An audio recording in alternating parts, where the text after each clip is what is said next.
Welcome back to Nick Lange's Comic Corner, Classic, Non-Classic. This is episode number 1840 and double shot number 1734. I have two trades for Daredevil in here. Yeah, first up it is Daredevil by Michael Bendis and Alex Maleev, Book 1. This collects issues 16 and 19 of Daredevil Volume 2, and of course also 26 to 40. There is one story arc in here I'm not going to cover in here, and that's Underboss. That's issues 26-31. Not going to cover that because I have previously covered it. 1619 is the very first story arc that Brian Michael Bendis does for this book. Now, Alex Lee does not do the arc for the story arc. It's done by David Mack. And this book, this whole story arc is focused on Ben Urich. Now, the way the story goes in the book is that Ben Urich is supposed to be covering the trial of Wilson Fisk, aka the Kingpin. But instead, he's focusing on Leapfrog.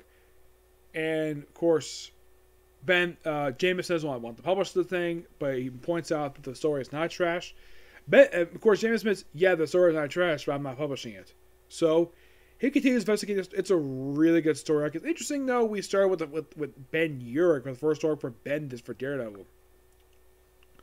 And then afterwards, we have Daredevil basically be kind of mopey for a few issues, while basically trying to get, we have Electric contacted, and right afterwards, we have a very interesting story in here of basically these guys who are robbing a electronics store, and then we have a cop show up, try to arrest him, and of course they hurt him, and then we have somebody show up to save them.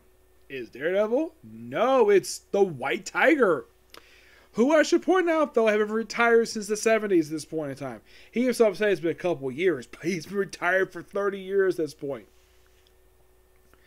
And so, instead of basically going after the guys who actually committed the crime, the cops arrest him on the spot. And the one thing I didn't like about the artwork, though, about this book, is that apparently the colorist thinks that, see, here's the thing, Hector Ayala, aka the White Tiger, is Hispanic. The way he's colored here is that he's supposed to be black, which makes no frickin' sense at all because he's Hispanic. And the thing is, also the way that is written here, that apparently the prosecutor did not bother the Now, here's the thing. The amulet the White Tiger uses, that used to become the White Tiger, it's magical. Apparently, the prosecutor in this case, now, of course, they just pointed out, like, nobody jump in the skylight. No, don't make a mockery. Just play fairground. And Matt Murdock actually does his freaking job, because he does a lot better job doing this case better than the prosecutor does. And man, he is an idiot. Like, apparently he doesn't like superheroes. He doesn't think they're credible, despite the fact the first person that, Matt Murdock brings in as a witness is Reed Richards. A guy who is well respected in New York. And, of course, he brought it as an expert witness.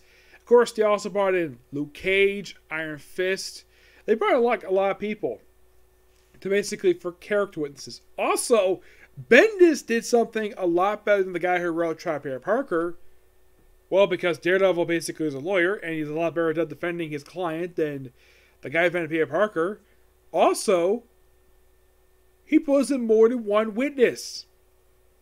And also, he made sure for a fact that Hector's wife was not called to stand. Nope, wasn't called to stand at all. She was basically by his side the whole time, just like hating him. Of course, he said he did it by instinct. And of course, Hector himself takes the stand. He basically does shout at the prosecutor. Like, he points out, though, of how a good person he is. He would not take his law in his own hands. Of course, Matt Murdock, knowing Hector very well, via Daredevil, points out the whole thing of magic. Heck, Matt Murdock even dug up one of the guys who was one of the sons of the White Tiger. He brought him in. And he basically verified, and of course, every single superhero who does know Hector, and everything, heck, he brought in Doctor Strange, with something, because his power is magical. The prosecutor is supposed to bring in Doctor Strange, and he failed to do that. And the thing is, the prosecutor got a lot of stuff basically sustained the whole trial. In the case of Matt Murdock, he was able to prove his case no problem. The case went beautifully in the book. proving that Hector was right. And the verdict came down, and he was pronounced guilty. And Hector didn't like it at all, so he basically just grabbed the gun, basically says, I did everything you asked me to do. Of course, Hector himself didn't lie in the stand at all. And apparently, somehow, someway, he was pronounced guilty. Now, here's the thing.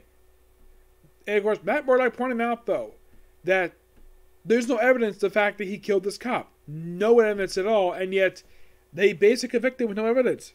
The whole thing was circumstantial. And he goes outside and instead of, allowing him to peacefully surrender, the cops decided to fire 10 bullets to his freaking body, killing him. And then Daredevil manages to find the guy who actually committed the crime. And the book ends him confessing. Yeah, I'm not blaming Bendis for this storyline. I'm blaming basically the stupid prosecutor not doing his freaking job. Because the way it's written here, if anything is magical, contact Doctor Strange. He failed to do that because he saw a piece of jewelry. Wow, this prosecutor is so stupid. And here's the thing. This prosecutor is black. And he's prosecuting someone who's Hispanic. Now, does Bendis have me using racial overtones? Not really, no. He does not use anything related to race in this particular set of issues. It's mostly due to him becoming a vigilante. That's the only thing that you should basically... Now, I at least praise Bendis for not doing that. For not having a prosecutor who is black and using racial stuff against someone who's Hispanic.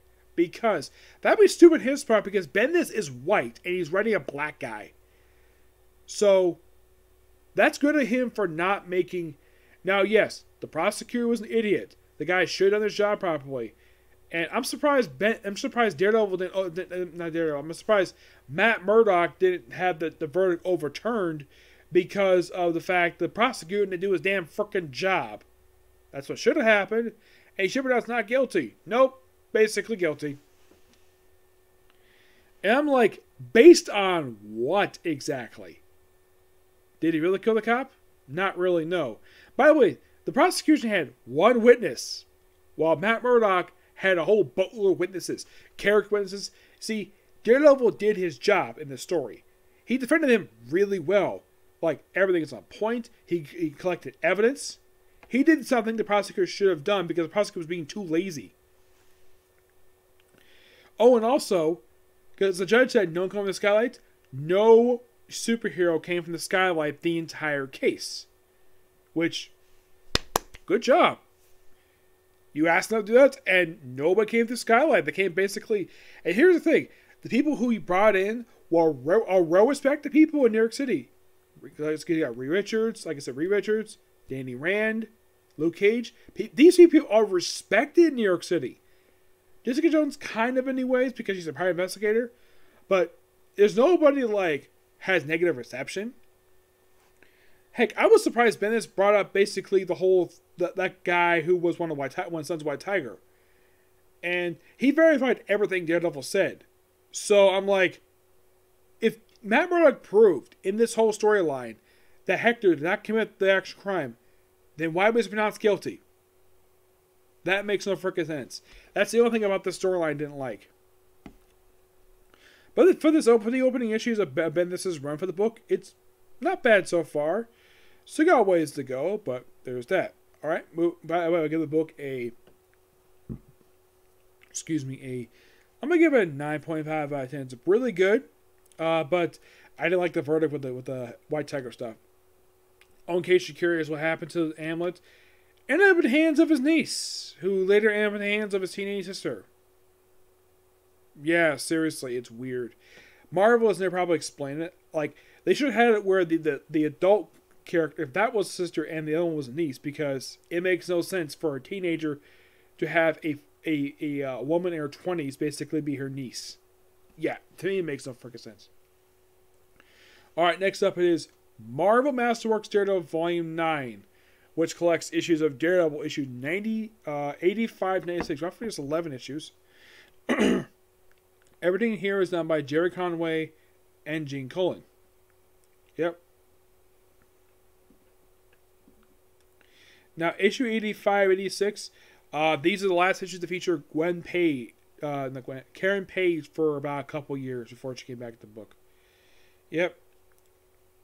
And this, of course, when Matt is hooked up with Natasha.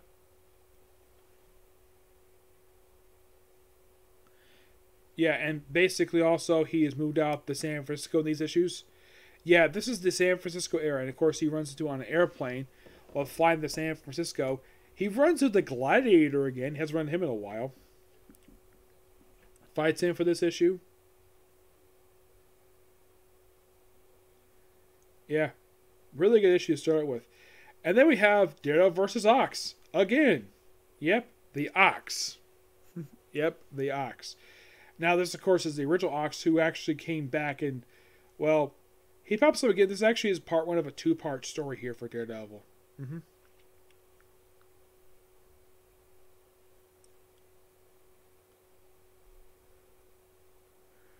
Yeah. Yeah, then for issue 87, he has a rematch with Electro.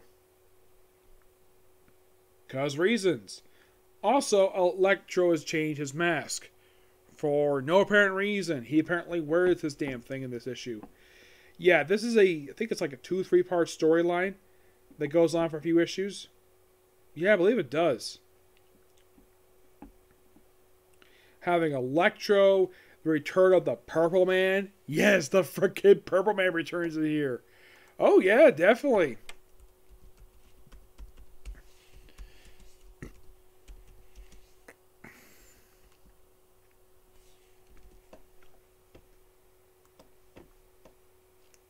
Yeah, the Purple Man making his first appearance since Daredevil number 4.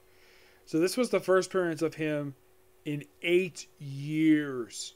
Yes, 8 years. And he would appear for the following issue, teaming up with Electro. Yes, Electro.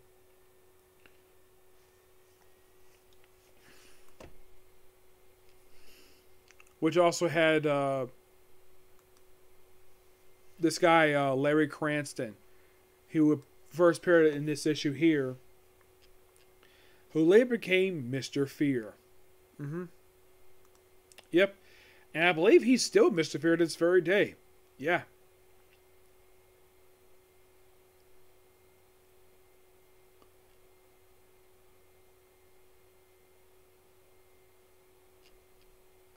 Yeah. But the thing is, like, after these initial issues, he disappeared. He wasn't, like, after issue 91, which I believe he was, like, he apparently died at the end of this issue.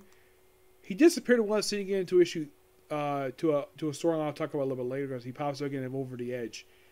Yep. His most recent appearance was actually Mary Jane Black Cat Beyond. Yep.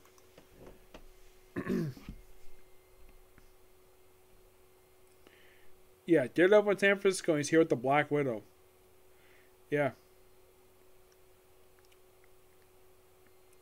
So basically we have a saga with Mr. Fear here with Larry Cranston, who dies, but he does come back after this one. Because here is the issue where he apparently dies. Yes, Larry Cranston. I think he dies toward the end of the issue. And here he is as Mr. Fear. I believe he is the third Mr. Fear, if I'm not mistaken. Yes. Because the original one died after the first appearance. He only appeared for one issue, and that was it. And then we have this guy called Blue Talon.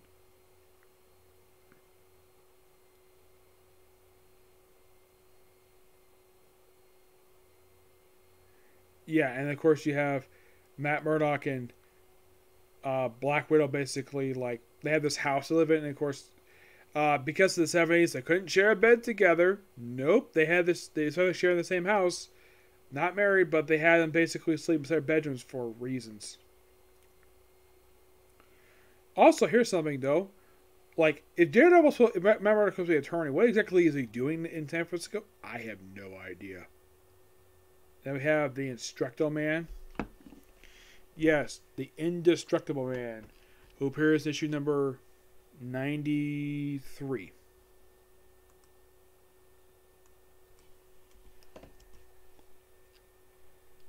Yeah. Who first appeared in the previous issue, and the Blue Talon guy, yeah, he appears in this one issue, and that was it. Yep.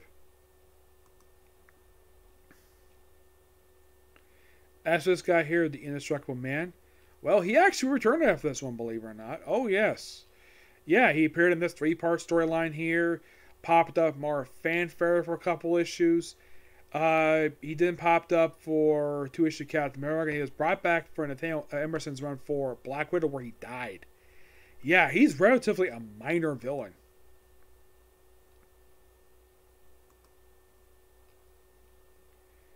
But yeah, it seems like after this 3-part storyline wraps up, he pops again for more fanfare in number 11. And somehow he's alive, despite apparently dying at the end of this 3-parter. Yep. And then we have Return of Man-Bull in issue 95, who made his last appearance back in issue 79 back in 1971.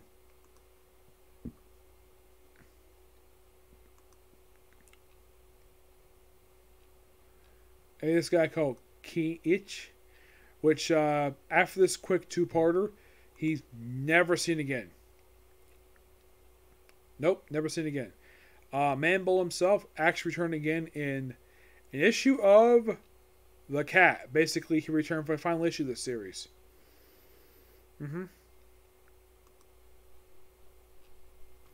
He felt like all over the place, basically, after he wrapped up his time in Daredevil.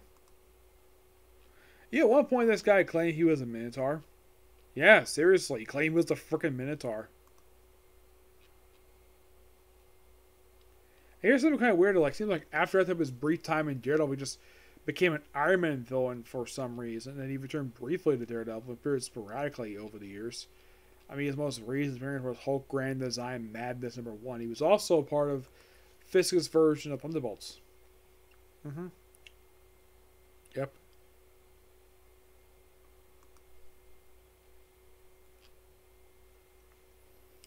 But yeah, not much else to say about these 2 trades. I mean, this trade here I give a 10 out of 10 because it's classic stuff here.